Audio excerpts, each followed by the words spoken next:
Today, I will explain Edmund Burke's theories on the French Revolution. However, unless you like people's heads getting chopped off, 18th century politics is kind of drab and boring, so I will explain it using the allegory of the 2025 NFL season. The key question Burke asks is how much change is necessary for society to function efficiently.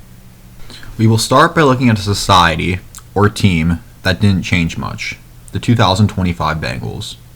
In 2024, the Bengals were an incredibly talented, yet incredibly flawed team.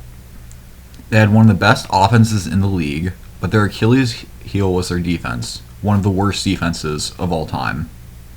Going into the 2025 season, fans expected the team to sign defensive players, that would be better than the poor defensive players that Bengals had in 2024.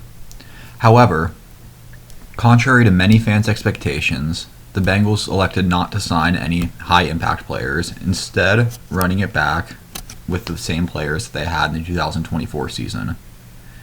In 2025, the defense was also, again, historically bad. By the 10th game of the season, this team was on pace to give up more points than any team ever in the history of the National Football League.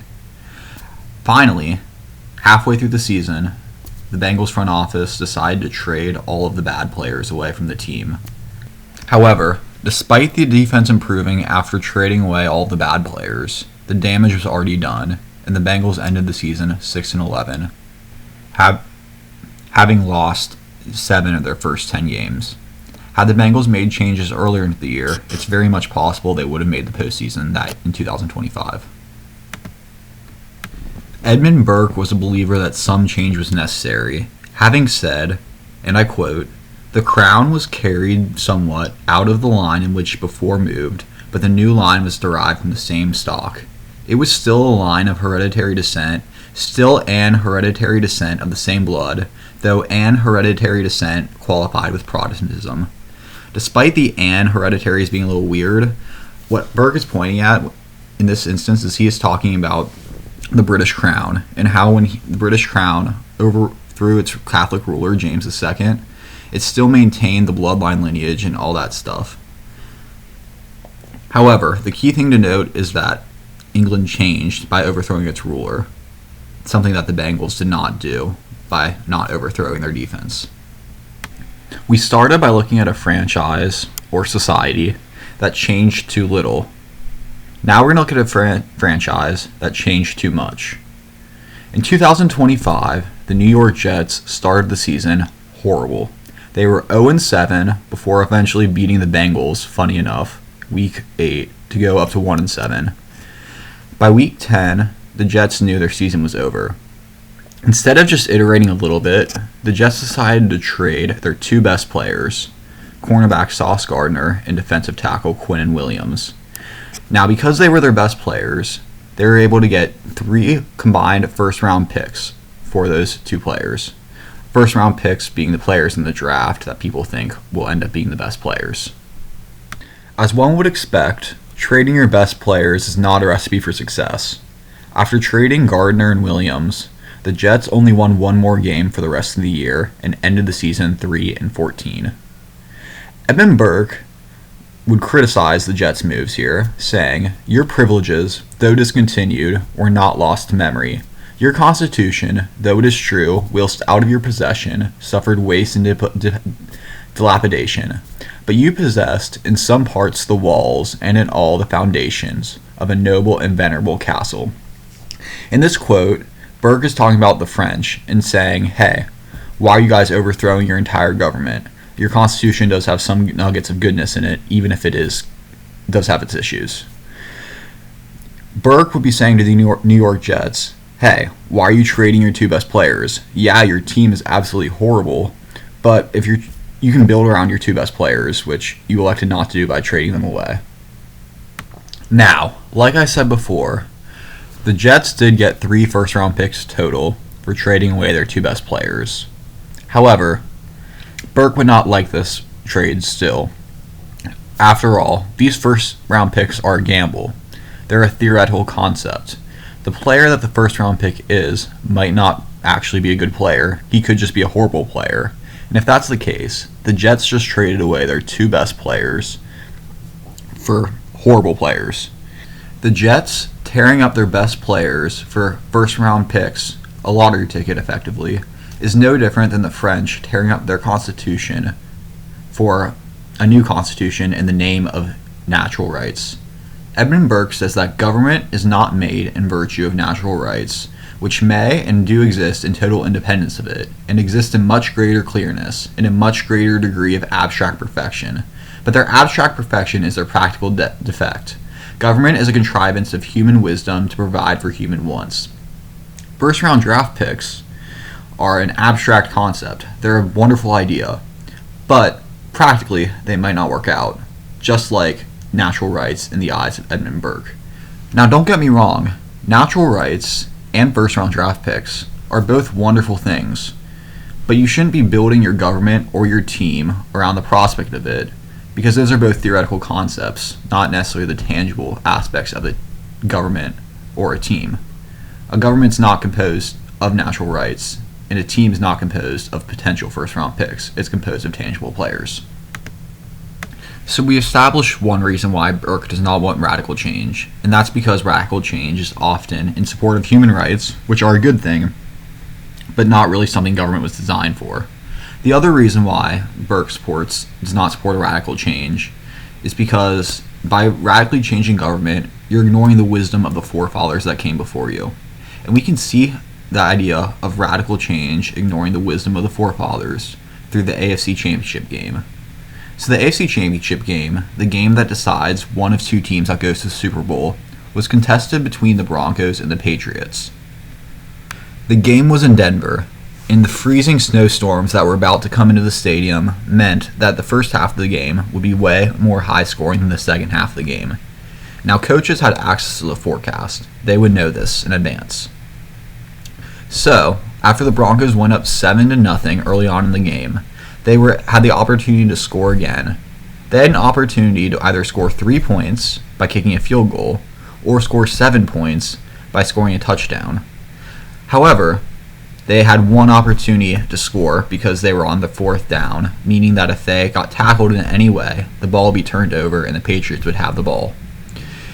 Conventional NFL wisdom says you always go for the safe 3 points, especially because that would put the Broncos up 10. And being up 10 with a snowstorm coming would practically be a death sentence. However, Broncos head coach Sean Payton elected to go for the touchdown and score 7 points. Surprise, surprise, the Broncos failed to get the touchdown, so the Patriots had the ball, and the Broncos came away with 0 points. In an ironic twist of fate, the Broncos lost that game, 10-7. That field goal, had the Broncos elected to take it and score the 3 free points, would have given the Broncos a chance to win the game in overtime.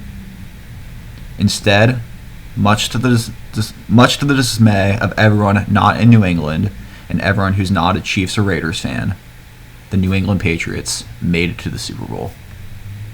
Edmund Burke says that we are taught to look with horror on those children of their country who are prompt rashly to hack that aged parent into pieces and put him into the kettle of magicians, in hope that by their poisonous weeds and wild incantations they may regenerate the paternal constitution and renovate their father's life.